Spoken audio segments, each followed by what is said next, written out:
Hello, this is KT0 bringing you another i3 commentary after a very long time. How have you been doing, guys? I have been doing not exceptionally well, but I'm still willing to bring you those commentaries, so I guess it doesn't matter. Get back on the game. On the right side of the Temple Prime, we have our good friend Eminence, and on the left, we have Suck or Die, or Kivi. It's a very familiar player that I've casted many games of. He is the Scion Soviet. I was about to say Protoss. Was I about to say Protoss? My god, I've been playing too much StarCraft 2 lately, not later, and we are going to see Eminence, the Green Empire, is going to open with a 2 refinery build. Of course, it was a follow-up with the Instant Dojo there. He is producing out Imperial Warriors to occupy things, to give himself a bit of map control, and we can see a forward dojo here trying to produce infantry, but a bear sitting right outside of it, effectively preventing all activity from that structure right there. But one burst drone is now going to make his way into Suck or Die space. It's going to see Suck or Die has opened with 2 refinery, nothing goofy like 1 refinery into a war factory or anything like that, and we are going to see the response for Eminence will be the continuation of the infantry production. Similarly, he is thinking about putting up some form of pressure to his opponent, and on this map it can be effective. Just keep in mind that there's this giant structure in the center of the map that you can take control with your infantry, and once you get hold of it, it's very hard for your opponent to get a third base unless he wants to expand into the water, at which point his options will be very limited.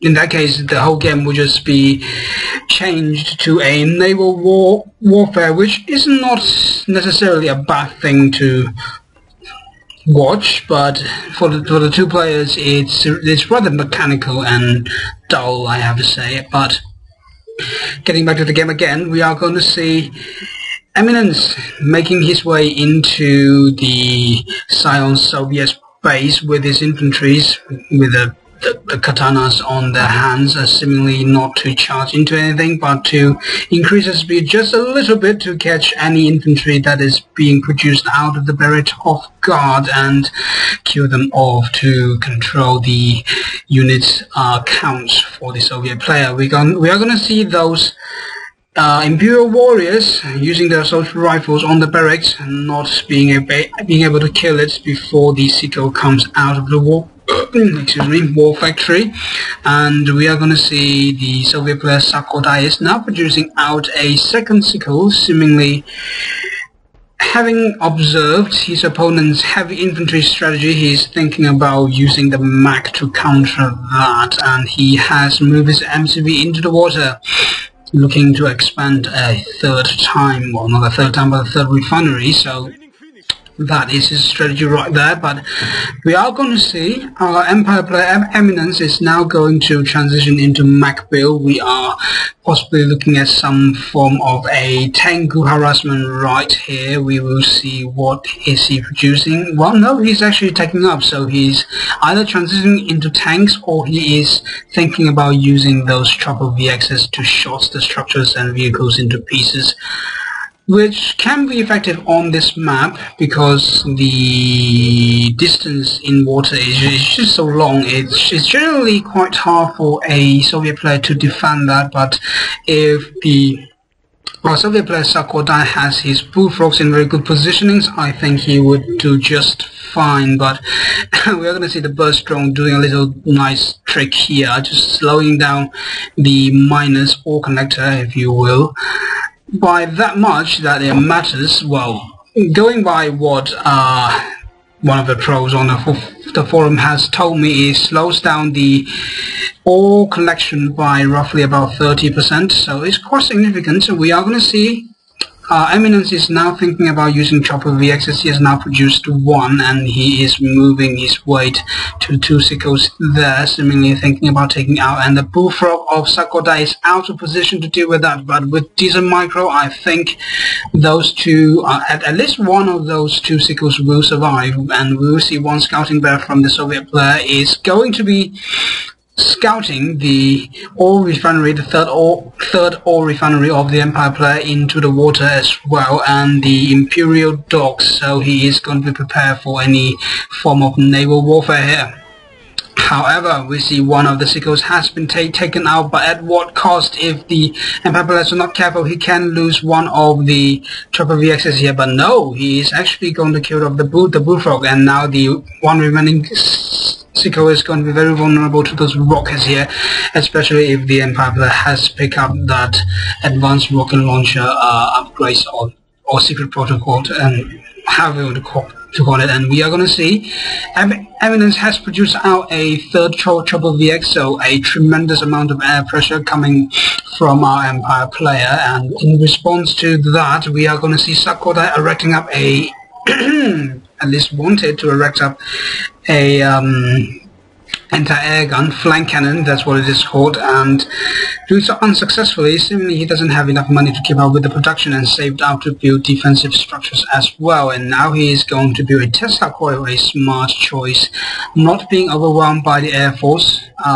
count from the Empire player. He is very clear about the clean possibility of sea play from the Empire player right here, and indeed that's exactly what is going to happen. And having a good game awareness, is the Soviet player now going to turn his bullfrog around, thinking about protecting this oil refinery and delaying his death, just buy himself enough time to produce out more bullfrogs to deal with those chopper VXs while not being shot to pieces by the naval force of the Empire player right here, namely the Yari sub. Well, at this point of the game, I would say the Yari sub is pretty much all that the Empire player is able to or can afford to produce out of his Imperial dogs, and it's quite enough to deal with the bullfrog if they're out of positions in the water. But, well, we all know that our good friend Sakota or Kiwi is not that bad of a player, and we are going to see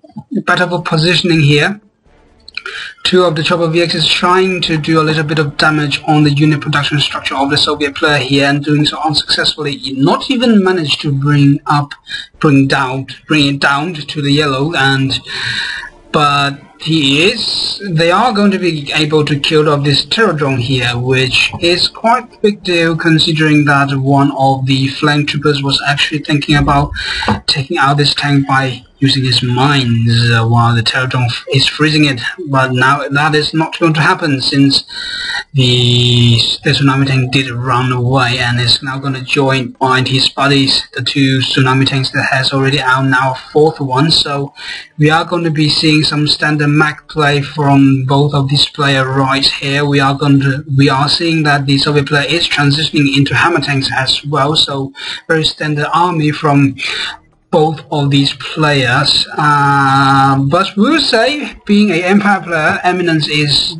being quite the annoying pesky chopper user here. He is abusing the air advantage of not the air advantage per se, it's the mobility of the Imperial Air Forces here, and now it's going to use this rocket launcher shooting away at the MCV, but not doing much damage to it, having the MCV that heavily armored, and one of the tsunami tanks was caught out of position, and it's now going to be frozen by the terror drones. Very nice micro right there. It's now going to be crushed by the seemingly defenseless MCV. Well, it is very heavy, so I wouldn't exactly call it defenseless, and now the Empire has to be very careful here. If he's not careful, those terror drones can freeze the tanks and they will be very much out of position, and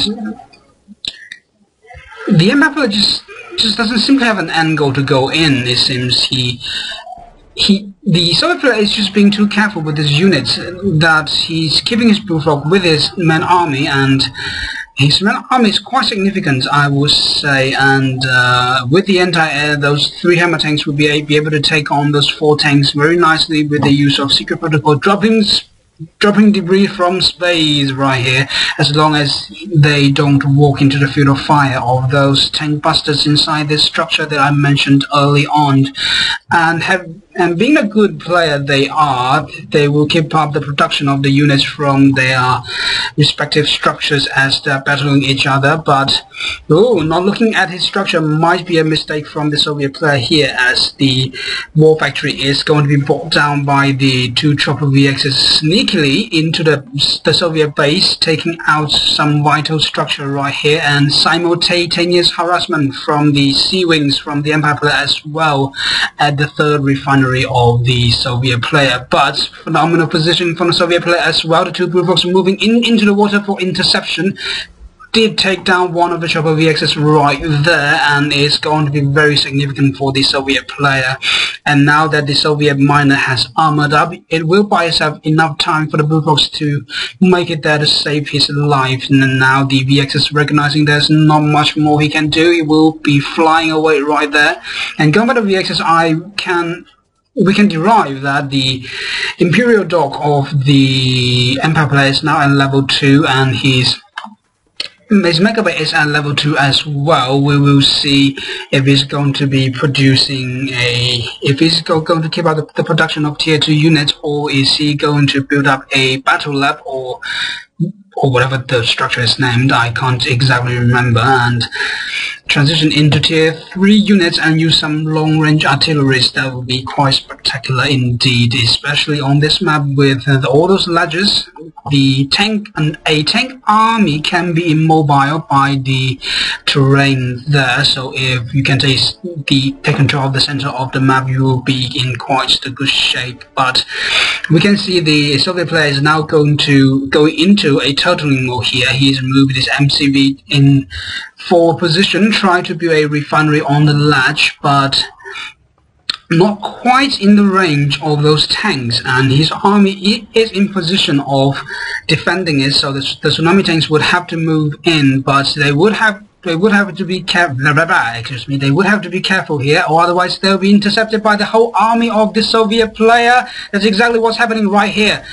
With the infantry support of those flank troopers holding their mines, the hammer tanks just leeching away at the tsunami tanks right here, and we see a massive engagement at the Soviet player's main base. The leisure bin is leeching away at the tsunami tanks, just taking away their weapons and use against their own, and we see a bit of a slip in micro for the Empire player here, not using his infantry support, and now his tank army is going to be completely decimated by the Soviet player's army right here, and he even moved in the VXs for some sort of a support, but it is not going to work since there's a Bullfrog there for anti-air. He'll be shot down very, very quickly, and now with one roar from the bear, all those infantry was stunned, and only one tsunami tank remaining, and his HP is constantly and very quickly dropping, and now one hammer tank just happily crushing away at the infantry right there, ranking himself up to the general ranked, and one tsunami tank was destroyed by a terror drone right there. The terror drone even survived and freezing another tsunami tank as well, and we see one bear coming out from the barracks for the Soviet player, giving another roar, and the other bear just go to work, pump down one of the Imperial warrior right there, and targeting, very nice target fire here, targeting the tank busters, recognizing that they're vital units for the support of the tank army from the Empire player. And the Empire player is just keeping up the pressure here. He is at his opponent's main base. He doesn't want to lose up the pressures, or otherwise his opponents will be allowed the time that he desperately needs to come back from all the harassment that he has taken, and the advantage that was given to the Empire player when the war factory was taken down by the 2 chopper VXs right there. But with the entirety of his army gone, I think the Empire player will have to retreat back to the center of the map, perhaps looking to re-establish his control at the center here and just play safe and expand again. And indeed, he has expanded again into the water with a 4th refinery, and so did the Soviet player. But the Soviet player's refinery is very, very late though, so I would give the economical advantage to the Empire player here. However, the question is, can you translate the economical advantage into army count quickly enough that your opponents will not have the chance to mount a effective assault?